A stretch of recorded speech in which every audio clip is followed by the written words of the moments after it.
Welcome to AI Paper Slop. It's the YouTube series where we just summarize the latest AI and tech research so you can get the core insights you actually need to build better models. Right, no fluff, just the math and the mechanisms that matter. Exactly.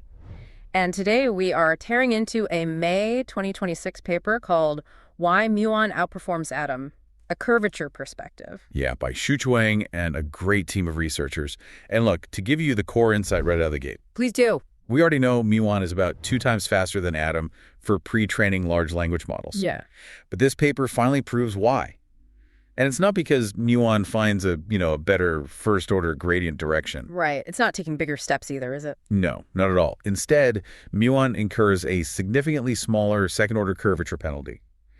It achieves this because its spectral normalization keeps its normalized directional sharpness, or NDS, remarkably low. Oh, wow. So it's basically preventing the updates from getting concentrated in high curvature directions. Exactly, which completely avoids this massive optimization penalty that Atom just runs straight into. I mean, for any ML engineer listening who has spent days manually tweaking learning rate schedules or debugging those catastrophic loss spikes. Oh yeah, the worst. Right.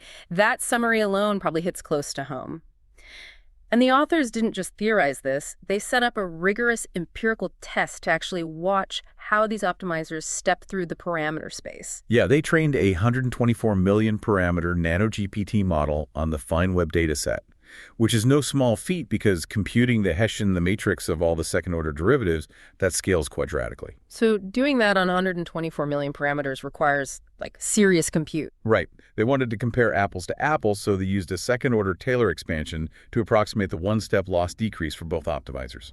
Let's actually break that Taylor expansion down for a second, because it's the physical reality of what the optimizer experiences. Hey, go for it. It essentially says the actual decrease in your loss, the real progress you make, is your first-order decrease minus your second-order curvature penalty. Exactly. So the first-order term represents the steepness of the downward slope you're standing on. It's the progress you make by stepping purely in the direction the gradient is pointing. But the landscape isn't just a straight, flat ramp, right? It curves. It curves a lot. So the second-order curvature penalty is the increase in loss that offsets your progress, purely because the landscape curves upwards along that specific path. And when the authors compared the two optimizers at matched validation loss levels, Muon's realized loss decrease was consistently larger. Which naturally makes you assume Muon is just finding a steeper slope. Right. But the first-order gains for Atom and Muon were essentially identical. Their progress curves, sit right on top of each other. Yeah, they are practically the same. The massive gap comes entirely from that second term. Atom pays a much steeper Hessian quadratic form penalty. I feel like we need a physical analogy here. Let's visualize optimization like two people trail running blindfolded. Okay, I like that.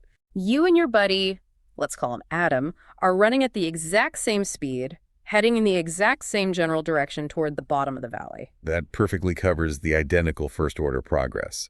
You're moving down the same gradient. Right, but Atom keeps stubbornly tripping over the most uneven, rocky, jagged parts of the terrain. And every time he hits a boulder, he loses forward momentum. That's the curvature penalty. Meanwhile, you, representing Muon, are somehow gliding over the flattest, smoothest parts of that exact same trail. Yeah. You aren't running faster than Atom, you just, aren't tripping. But wait, I have to ask. If both runners have the same first-order alignment, meaning they're pointing in the exact same direction toward the valley, why is Atom the only one hitting all the rocks? That is the million-dollar question. And to figure out why Atom hits the rocks, we have to pull apart the math of the curvature penalty itself. Okay, let's get into the math. The penalty factorizes into 2 main components. It's 1/2 times the squared update norm multiplied by the normalized directional sharpness, or NDS. Okay, so the squared update norm is basically just how big of a physical step you take in the parameter space, right? Right. And the NDS measures how sharp the landscape is, specifically in the direction you are stepping, which is completely independent of your step size. So the authors tracked both of those variables across the whole training run, and I would have assumed Atom was just taking wildly large steps and overshooting. Most people would. But the update norms for Atom and Muon are virtually identical. The ratio between their step sizes is basically 1. Wow, leaving only the normalized directional sharpness to explain that massive performance gap. Exactly. Atom's NDS is consistently and significantly higher. The ratio of Atom's NDS to Muon's NDS tracks the overall curvature penalty ratio perfectly. How much higher are we talking? At matched validation loss, Atom's NDS averages 1.76 times higher than muon's. And if you evaluate them at matched training steps, Atom's NDS is an astonishing 2.94 times higher. Okay, wait, I need to push back on this for a second on behalf of the audience. Sure, go ahead. If Atom and Muon are at the exact same coordinate in the optimization landscape, and they are taking the exact same size step, how is Muon magically stepping onto a flatter patch of dirt? Right, like the local topology is the local topology. Exactly. If there's a rock in front of them, shouldn't the gradient point them toward the same local topology and make them both hit it? Well, that assumes the gradient is a single narrow tightrope they're both forced to walk on. But we are talking about a parameter space with hundreds of millions of dimensions. Oh, right. The dimensionality is huge. Yeah, the gradient is a complex combination of millions of directions. Muon's unique matrix-aware design actively alters its trajectory in that high-dimensional space. So it's not walking the exact same line as Atom. No. It shifts its weight toward the flatter dimensions available from that exact same starting coordinate. So it is actively sidestepping the rocks while still moving downhill. That's wild, and we see that in the baseline data, but the authors actually stress-tested this behavior, didn't they? They did.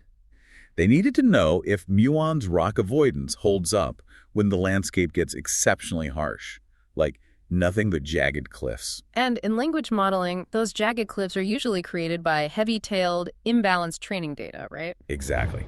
Prior work shows the Hessian spectrum is highly sensitive to the data mixture.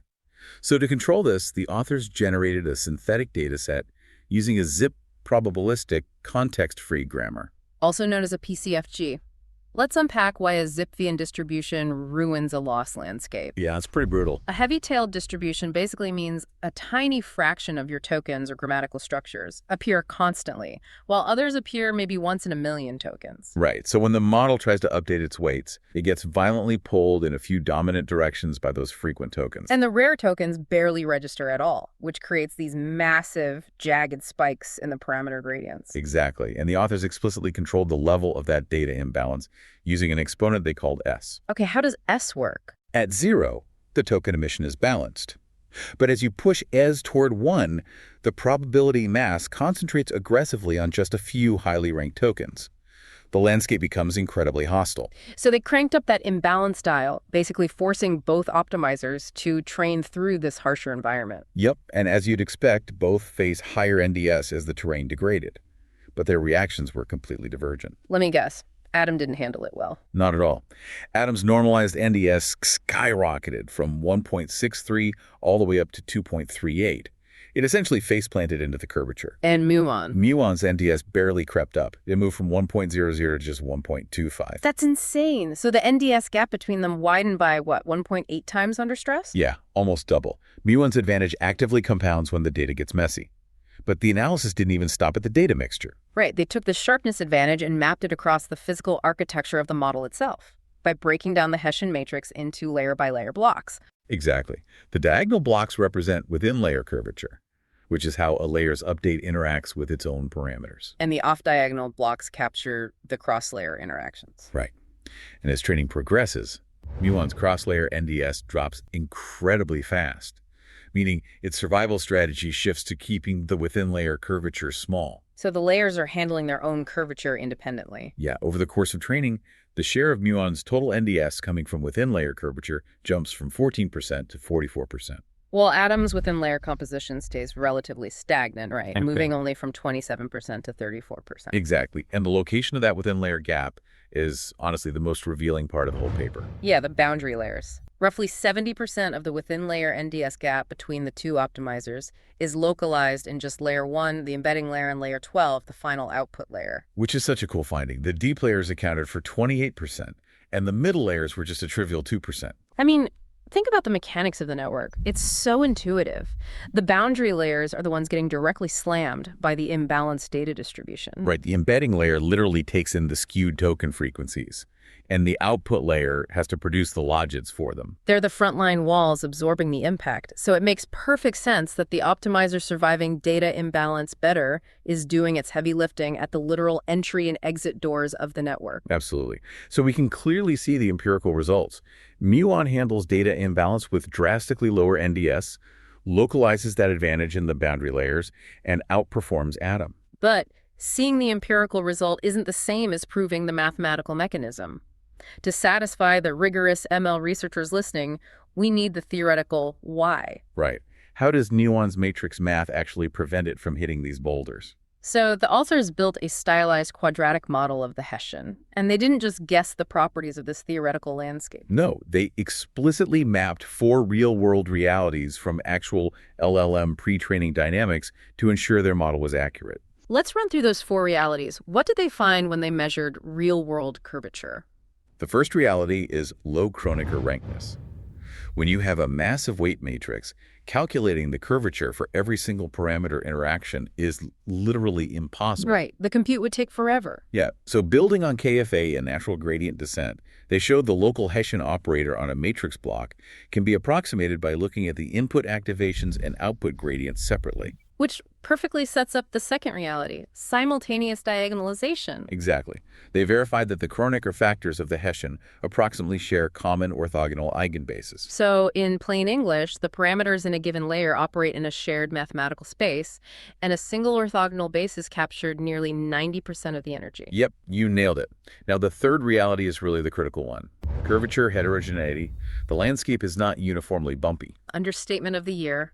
When they plotted the positive paired curvatures of the Hessian, they found an extreme long-tailed distribution spanning 6 orders of magnitude. Let that scale sink in for a second. 6 orders of magnitude. That means one direction in the parameter space is a million times sharper than another direction. It's crazy. Yeah, out of the top 128 modes, only 88 were positive. So the optimization landscape is mostly flat, but it's dotted with a few invisible massive walls. And the fourth reality gradient alignment seals the trap, doesn't it? It absolutely does. The gradient naturally aligns almost perfectly with those exact high curvature spikes. Over 87% of the gradient's energy points straight into those massive walls. Wow. So standard optimizers like gradient descent or Atom use updates that are proportional to the gradient. Right, so Atom takes one look at that massive gradient spike, assumes it's the fastest way downhill, and just sprints headfirst into the wall. Causing the massive second-order curvature penalty we've been tracking this whole time. It just overshoots the high curvature modes completely. And this is where Muon's core mechanism finally comes to the rescue. Muon spectrally normalizes the gradient momentum matrix. Making all the non-zero singular values equal, right? Mapping the update to the spectral sign of the residual. Mathematically, yes. In the context of our quadratic model, decomposing the momentum matrix into its fundamental directions yields a set of singular values, setting them equal forces muon to assign the exact same amplitude to every single active mode. Wait, I have to challenge the logic there. Okay, what's the issue? If the gradient is pointing to a massive spike with a curvature of 10 to the minus 2, and another direction is almost completely flat at 10 to the minus 8, muon gives them the exact same weight. Yep, it spreads its update energy evenly across high and low curvatures. But doesn't that severely risk ignoring the most important, steepest features of the loss landscape? It sounds incredibly counterintuitive, right? To ignore the magnitude of the steepest slope. But remember, those massive spikes are exactly what trigger the catastrophic curvature penalty. Oh, right. The rocks. Exactly. By equalizing the amplitude across all orthogonal curvature eigenmodes, muon acts like a hard physical limit, like a snowplow that is physically locked to stay level. So it shears off the peaks and fills the valleys. Right. It mathematically prevents the optimizer from dumping excess energy into the walls, totally neutralizing the gradient's dangerous bias toward sharpness. Saving it from itself. By spreading its energy evenly, it guarantees a lower NDS. Yeah. And the authors formally prove that for every finite horizon, muon's average NDS is strictly smaller than gradient descents. And in environments with extreme curvature heterogeneity, like the LLMs we build every day, muon achieves a lower total loss after the exact same number of steps. It's brilliant. And it fundamentally alters how we should view our daily engineering struggles. Seriously. We spend countless hours manually adjusting learning rate schedules, clipping gradients, tuning hyperparameter warm-ups just to baby Atom through these sharp valleys. but muon spectral normalization just bypasses the geometry trap entirely at the mathematical level. It also perfectly explains the success of a newer muon variants that are coming out. Researchers are already proposing updates that push the trajectory even more aggressively toward flat Hessian directions. And they're unlocking even further efficiency gains, right? Because lowering the normalized directional sharpness is clearly the key to faster pre-training. By artificially balancing the update energy, you eliminate the curvature penalties that bottleneck scaling. especially at the boundary layers dealing with imbalanced real-world tokens. So to wrap up, I want to leave you, the listener, with a final provocative thought to mull over. Something that applies us to the future of architecture design. Oh, I like where this is going. We've spent years trying to invent optimizers that can survive terrible geometry. But if Muon's true superpower is aggressively ignoring high curvature gradients to equally explore flatter dimensions, what if we completely flipped the problem? Flipped it how? Could we intentionally engineer neural architectures or even curate our data mixture so that the flat directions inherently contain the most semantically rich, critical information? The implications of that are staggering. If you did that, we could align the ground truth semantic representations with the flat geometry of the lost landscape. An optimizer like Muon could theoretically train massive models with virtually zero curvature penalty right from step one. We wouldn't just be speeding up pre-training, we would be completely rewriting the scaling laws. Exactly. But until someone engineers that perfectly flat architecture, you need an optimizer that refuses to step on the boulders hidden in your lost landscape. Couldn't have said it better. Thanks for joining us for this analysis on AI Paperslop. Keep building, keep optimizing, and we will see you on the next deep dive into the research.